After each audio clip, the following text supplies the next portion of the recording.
everyone. Welcome back to the channel. Let's talk together with Ajmal. Today we are going to discuss the new chapter British policies and their impact. In the previous chapter, we have discussed from traders to rulers. They have started up the British company, they have started up in India, the company, but they started to involve in the political also. They have come to capture the all India.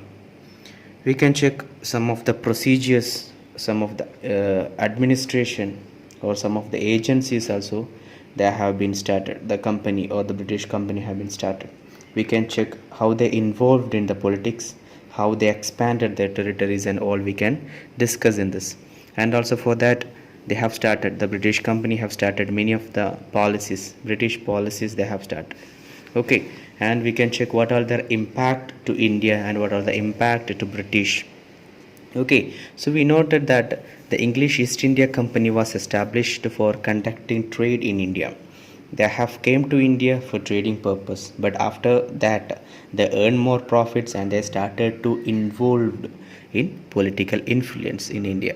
Okay, and also territorial expansion became keynote of the company's India policy. So after coming or forming the greater amount of profits, they started to involve in political influence also. Okay, so it is a major important point. We have to understand that. Okay, they started to involve in our political influence. Also, while moving to the structure of administration, how they have maintained their administration, how was their structure of administration, we can check. So the administrative policy drafted by the company aimed at achieving three objectives. So whenever they came to start up the English East India Company or any company they will start up in India, so they have the three major objectives.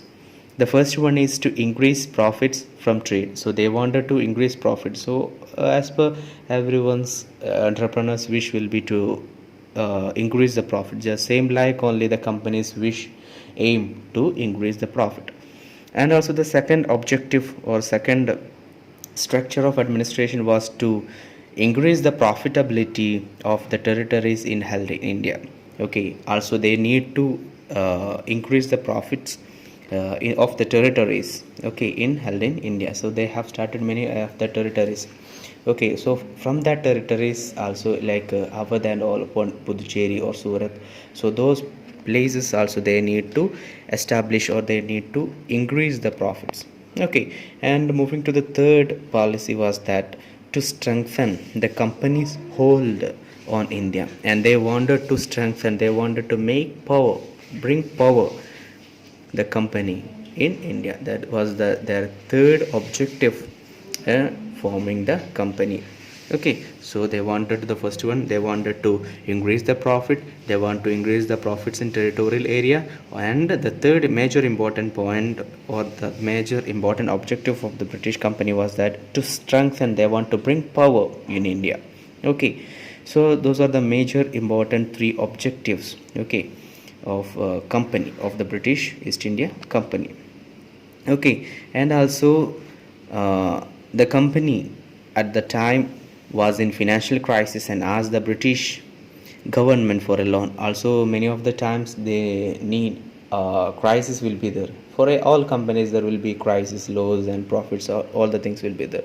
So when the time came for the company crisis, so at that time what happened, they just asked the British East India Company asked for financial crisis for loan from British government. So the British government decided to look into the affairs of the company, regulate its functioning, and keep a check on its official. The first step in the progress was the Regulating Act of 1773. So when they felt crisis in the company, British East India Company, they asked loan from they asked for the British government. So the British government wanted to check how the company is running, how the company is moving on, how what all the amounts they are getting, what are the profits, what are the loss, all the details they wanted to get, who the British government want to get. Okay, and for that what they have done, the British government started to process or bring a policy. What was the name of the policy? The Regulating Act of 1773. Okay, it means that simply the Regulating Act of 1773 means that they wanted to curb the power of the company. They wanted to bring power. They wanted to bring more power to the company in India. That was the major aim of bringing the Regulating Act of 1773. Okay, so we can check what are the major important points we can discuss, or the aim of the Regulating Act of 1773. So all the documents concerning the civil, military and revenue affairs of the company were to be placed before the British government. So all the documents, so English East India Company's all documents should be produced to British government. They will look after that. Who? The British government will look after the English East India Company of British. Okay, all documents related to civil, related to military, related to revenue affairs and all.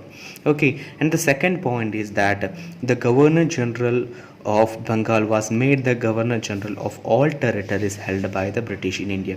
So whoever in the Governor General of Bengal, he have to handle all other territories too. Okay, that was the second major point of Regulating Act. Okay, moving to the third point, the Governor General with a council of 4 members was given the power to supervise the administration of Bombay and Madras. The third point is that who are the Governor General with a council of 4 members also given the power to supervise the administration of Bombay and Madras. Okay, so the council, Governor General and holding the 4 council members have given the power to handle the administration of Bombay and Madras. Okay, while moving to the fourth point is that the act also proposed the setting up of Supreme Court in Calcutta. Also, they just set up or bring setting the Supreme Court in Calcutta. Okay, they start up or set up a Supreme Court also in Calcutta. Also, the last point, the fifth point, we can check that the control the corrupt practices of the officials. The act required every officials of the company to furnish a list of all properties the officials held and explain when and how the properties were acquired. Okay, so the fifth point says that to control corrupt practices of the officials. So the British government also not like to control the English East India Company. It means that English East India Companies were doing many corrupt practices, so they have to restrict that. Who have to restrict that? British government wanted to restrict that. For that, what they have done, they have to produce the act required every officials of the company to furnish list of the properties of the officials held. So all complete list details they have to produce to the British government. Who want to produce that?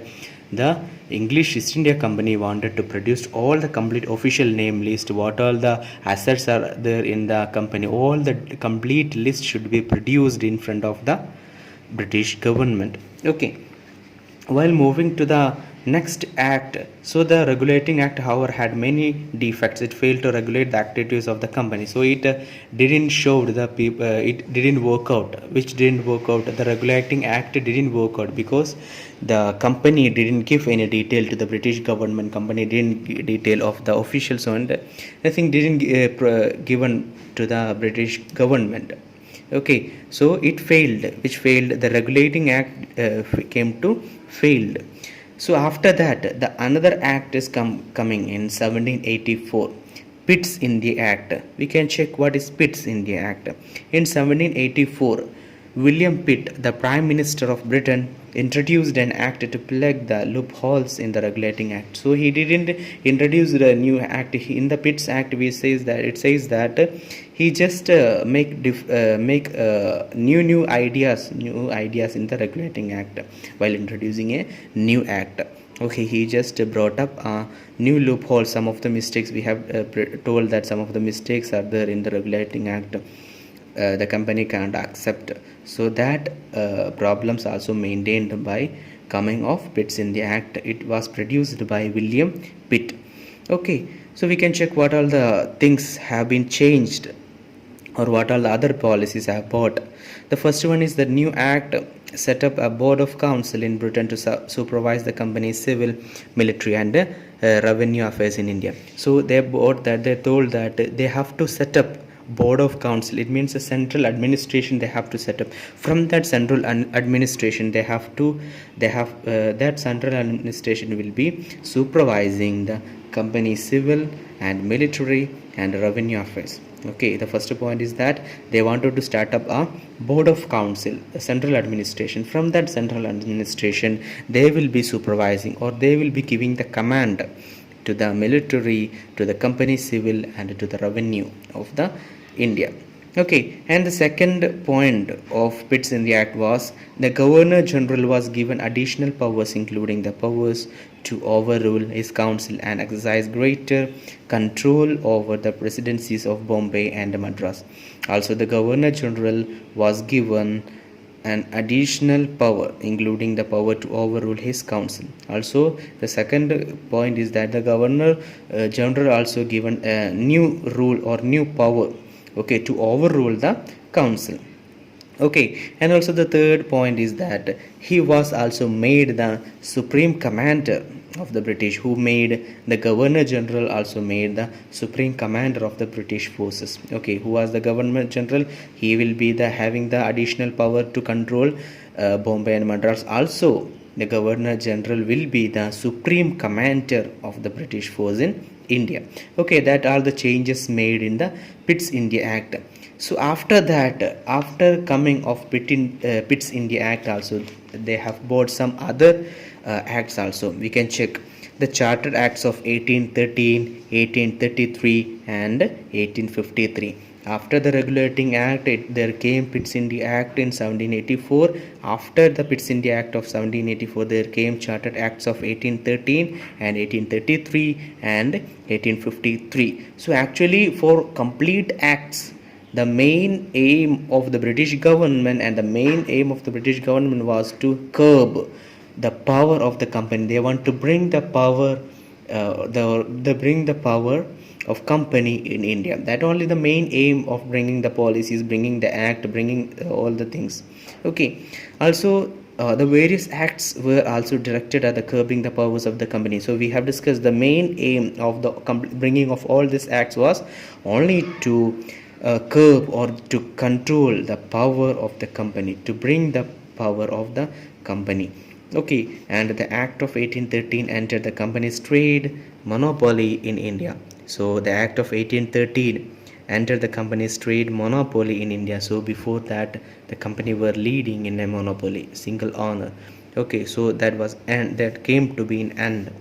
All British citizens could now trade with India. However, trade in tea remained the monopoly of the company. The Charter Act of 1833 ended this monopoly. So after coming of the Charter Act only, end of the monopoly. Monopoly means single owner. The main owner will be there. All profits will be going to that person. Okay, if the owner will be just like Governor General, if the Governor General will have the power, so he will be having the total control of the profits and loss. But here that been changed. All the Britishers, all the British government, British company will be leading there, and all the profits will be sharing to everyone. Okay, that all the major things we have discussed in the Charter Act.